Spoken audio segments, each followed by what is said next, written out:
স্বাস্থ্য ও পরিবার কল্যাণ মন্ত্রী প্রস্তাব করছি যে স্বাস্থ্য সেবা বিভাগ খাতে 2027 সালের 30 জুন তারিখে সমাপ্য অর্থবর্ষের প্রয়োজনীয় সাকুল্য পরিচালন ও উন্নয়ন ব্যয় নির্বাহ কল্পে মাননীয় মহামান্য রাষ্ট্রপতিকে অনধিক 49,386 কোটি 89 লক্ষ টাকা মঞ্জুর করা হোক।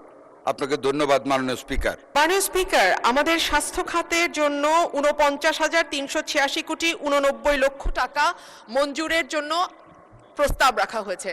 মাননীয় স্পিকার, আমাদের স্বাস্থ্য খাতে বিশেষ করে সরকারি হাসপাতালগুলোতে যেরকম সেবা রোগীদের পাওয়ার কথা তার আশপাশের সেবা তারা পায় না।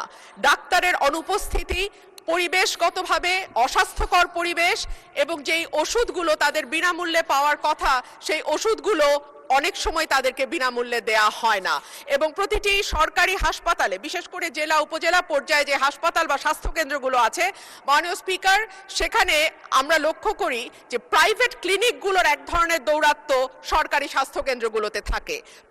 প্রাইভেট ক্লিনিকে যাতে রোগী ট্রান্সফার করা হয় সেই জন্য নানান রকম যোগসাজশ সরকারি হাসপাতালগুলোর সঙ্গে তারা করে। দুর্দান্ত সব ফিচার নিয়ে এলো ক্যাপ্টেন ভিক্টর বাইক।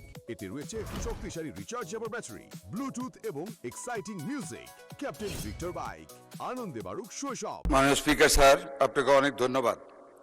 মাননীয় স্পিকার স্যার, স্বাস্থ্য সেবাটা কিন্তু জনগণের কোনো সুবিধা নয়। It's the basic and constitutional rights of the people to have it or achieve it from the state. একটা সুস্থ জনগোষ্ঠী ছাড়া উৎপাদনশীল একটা অর্থনীতি বা সামাজিক ন্যায় বিচার বা একটা টেকসই জাতীয় উন্নয়ন কোনোদিন সম্ভব নয়।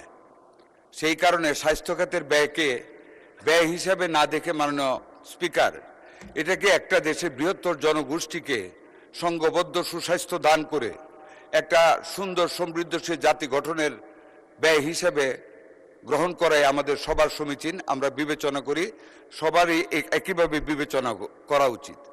সেই বিবেচনা থেকে মাননীয় স্পিকার, মাননীয় সংসদ সদস্য যে বক্তব্য সমস্যার কথা বলেছেন, ওই সমস্যাগুলোই তো আমরা চিহ্নিত করে মাননীয় স্পিকারের উন্নতি করতে চাই।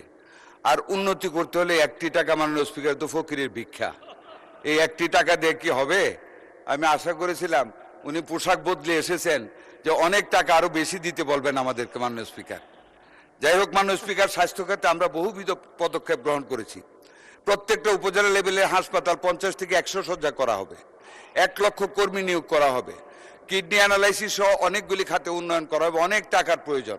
কাজে সেই দিক বিবেচনা রেখে মাননীয় স্পিকার, সেই দিক বিবেচনা রেখে ছাঁটাই প্রস্তাবকে গ্রহণ করতে পারছি না বিদায় আমার মঞ্জুরিটাকে এখানে মঞ্জুর করার জন্য আপনাকে সবিনয় অনুরোধ জ্ঞাপন করছি। ধন্যবাদ মাননীয় স্পিকার।